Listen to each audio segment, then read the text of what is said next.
Have you ever paused in the dead of night to wonder why the math never seems to work? You do everything right. You wake up when the alarm screams. You commute through traffic that steals hours of your life. You sit at a desk or stand on a line, trading your vital energy for a paycheck.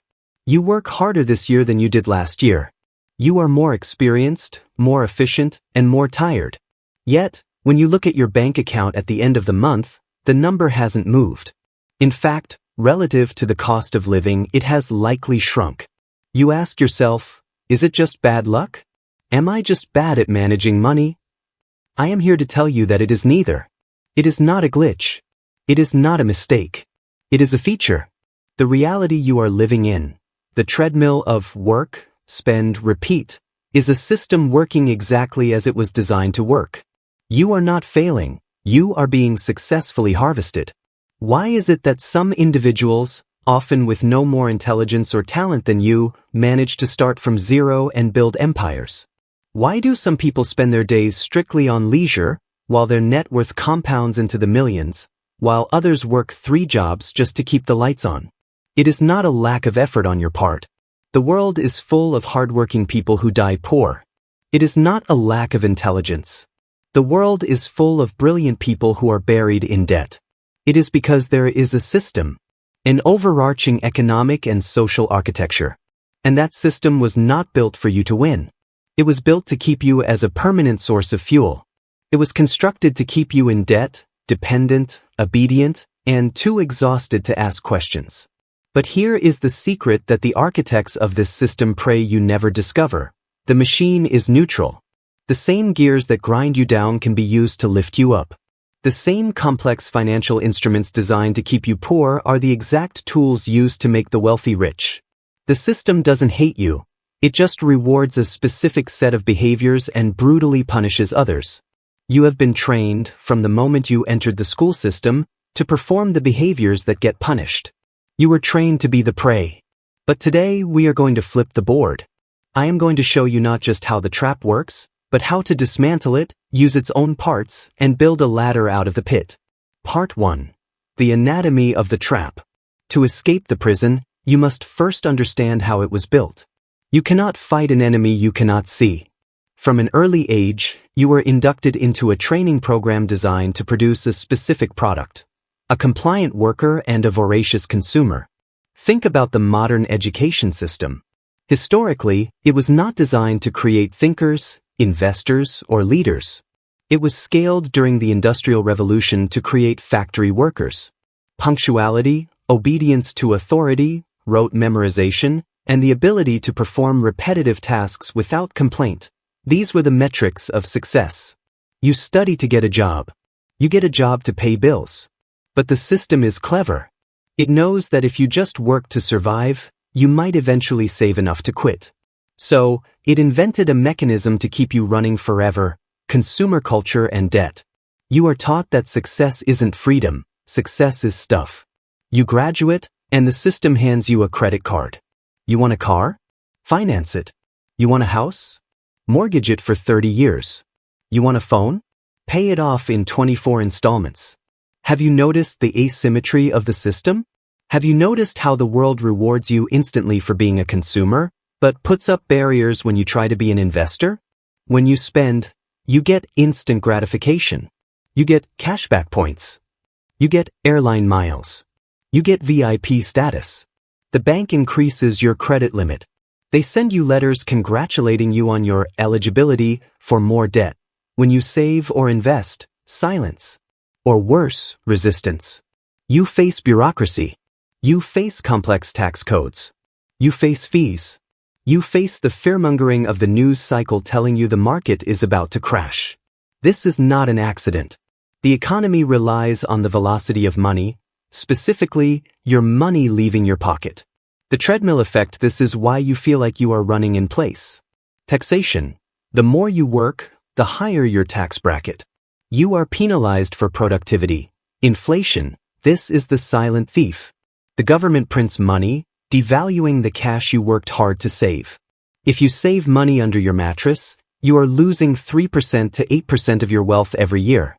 The system punishes savers. Interest. When you buy liabilities, cars, clothes, gadgets, on credit, you are paying tomorrow's hours for today's pleasure. You are selling your future freedom. The system is a treadmill. If you stop running, you fall off. So you run faster. But the faster you run, the faster the treadmill spins. Part 2. The glitch in the matrix. Now, let's take a deep breath.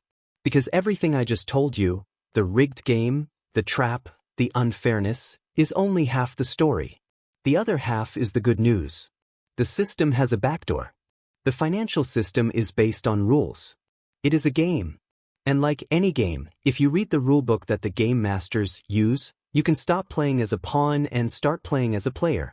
The key realization is this. The system rewards capital, and it punishes labor.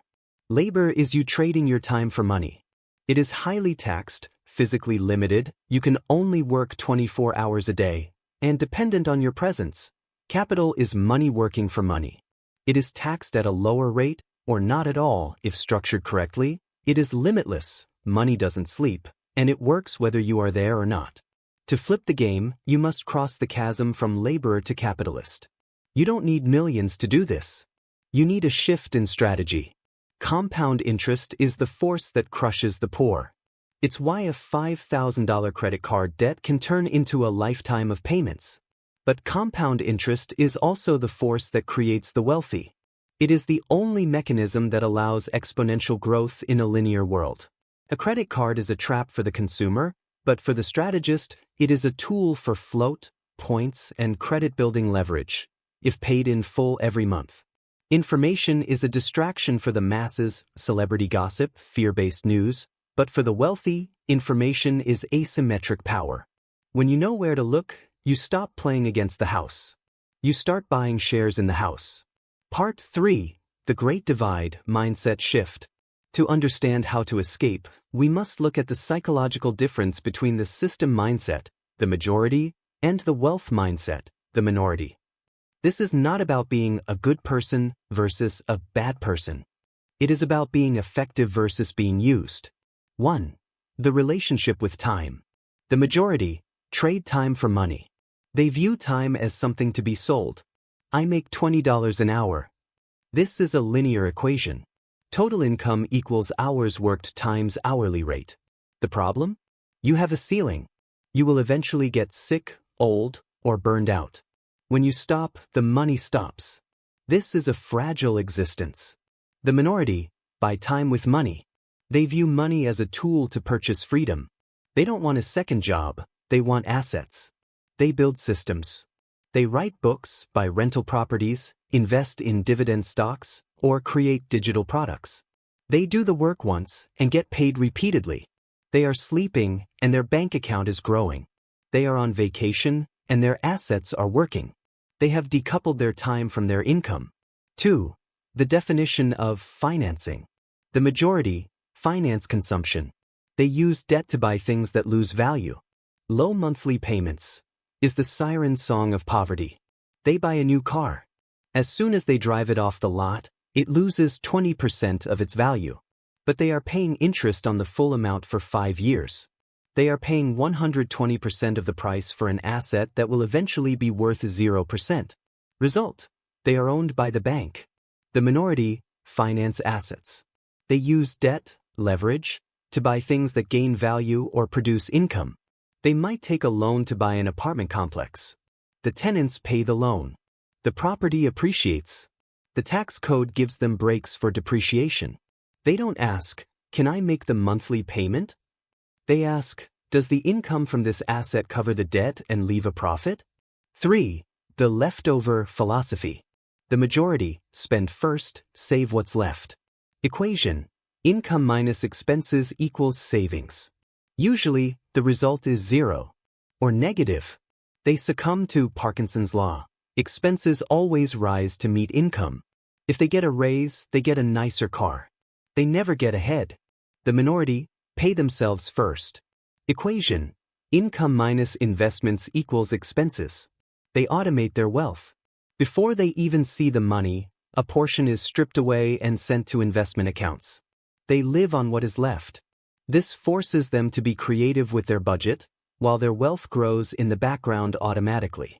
4. Reactive versus proactive. The majority live in reaction. The month starts. Bills arrive in the mail. Panic sets in. How will I pay this?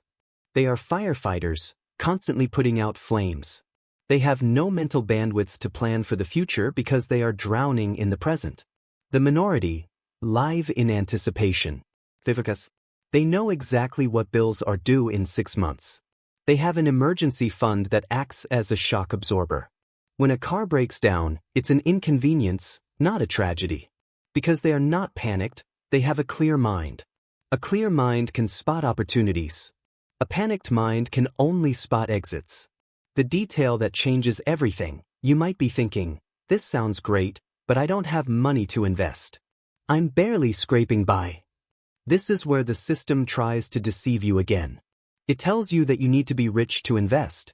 The truth is, you need to invest to get rich. Those who flip the game start small. They use the pennies that the system ignores. It starts with awareness. It starts with $50.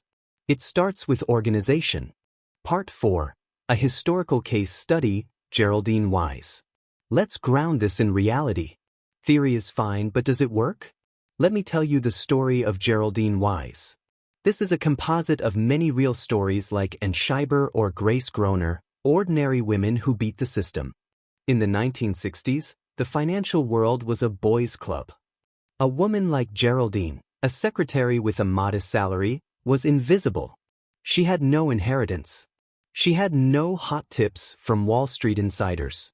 She didn't even have a high-paying career. The system told her, be a good worker, save your cash in a low-interest account, and hope for the best. Geraldine rejected the script. She lived frugally. But she didn't just save, she invested. She started studying the stock market from her kitchen table. She ignored the flashy, speculative stocks that promised overnight riches, the gambling traps. Instead, she focused on boring, unsexy companies. Companies that made toothpaste, soda, medicine. Companies that paid dividends. Every time she got paid, she bought more shares. Every time those shares paid her a dividend, she didn't spend it. She used it to buy more shares. The flywheel effect. At first, the dividends were pennies. Then they were dollars. Then they were hundreds. Over decades, the snowball rolled. The compound interest kicked in.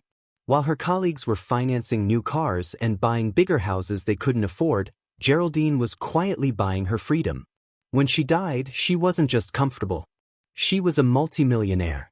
She donated millions to charity. She beat the system not by destroying it, but by understanding its rules better than the people who designed it. She understood that time plus consistency plus capital assets equals inevitable wealth. Part 5. The Blueprint, How to Flip the Game Today. You are likely feeling a mix of anger and excitement. Anger at the time you've lost. Excitement at the path ahead.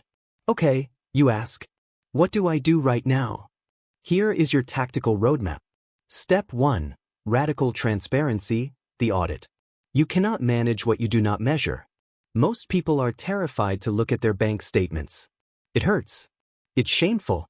Do it anyway. You need to stop the bleeding. The system is designed to make you leak money in small, invisible ways. Subscriptions you don't use. Fees you shouldn't pay.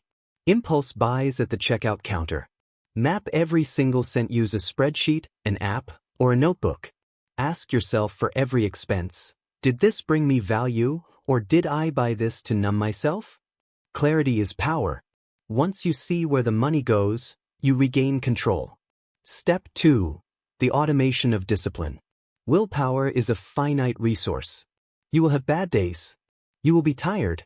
If your financial future depends on you making the right choice every single day, you will fail.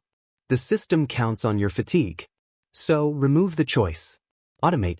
Set up your accounts so that the moment your paycheck hits, X% goes to a freedom fund, investments, Y% goes to fixed costs, rent, bills, Z% goes to guilt-free spending. When you automate, you pay your future self first. You make wealth accumulation the default setting of your life, rather than a difficult chore. Step 3. Asset accumulation. This is the holy grail. You must transition from being a consumer of goods to a collector of assets. What is an asset? Simple definition, something that puts money in your pocket. Simple liability, something that takes money out of your pocket. Most people buy liabilities thinking they are assets, their house, their car. You need to start buying dividend stocks/ETFs, ownership in companies that pay you profit, real estate investment trusts, REITs, real estate exposure without being a landlord, education, books, courses, skills. If a $20 book teaches you how to negotiate a $5,000 raise, that is a 25,000% return on investment. Side businesses, a digital store, a blog, a service. Start small. 1 share. 1 book. $1. The goal is not to get rich tomorrow. The goal is to start the flywheel. Conclusion, the silent error. We have covered the system, the mindset, the strategy. But before you go, I must warn you of the silent error. This is the mistake that traps even the smart people. It creeps in when you start to see a little success. It is called lifestyle creep. As you start to win, as you get that raise, as your investments grow, as you flip the game, the system will try one last-ditch effort to pull you back in. It will tempt you. You're doing well, it will whisper. You deserve a luxury car. You deserve a bigger apartment. You deserve to upgrade your life. If you succumb to this, you simply upgrade your treadmill. You run faster, but you are still trapped. True freedom is found in the gap between your income and your ego. Keep your lifestyle simple. Let your wealth grow quietly. Let your freedom scream, not your clothes. A final offering. You now understand something that 99% of the population will never grasp. You see the matrix. The system wasn't built for you to win. It was built to keep you compliant. But today you have the codes. You can use the system as leverage. You can build a fortress of freedom using the very bricks they used to build your prison. I know this is a lot to process. Organization is the hardest part. That is why I wrote a complimentary freedom letter on my Substack. In it, I go even deeper into the specific shortcuts and tax advantages that the wealthy use. It includes a step-by-step guide to the hidden incentives of the current market. It is free, and it is linked in the pinned comment. Furthermore, if you are ready to take step 1, the audit, but don't know how to start, I have created a financial organization planner in Notion. It is not just a spreadsheet, it is a visual dashboard for your life. It tracks your net worth, automates your budget categories, and gives you the clarity you need to make high-level decisions. You don't have to build the system from scratch, I've built it for you. The link is also in the pinned comment. The door is open. The path is clear. The only variable left is you. If you have read this far, if you have truly absorbed this masterclass and are ready to stop running on the treadmill and start owning the machine, then prove it. Leave a comment below with the word Sistema. Let that be your signal. Let that be the moment you decided to stop being a battery and start being the architect. See you on the other side.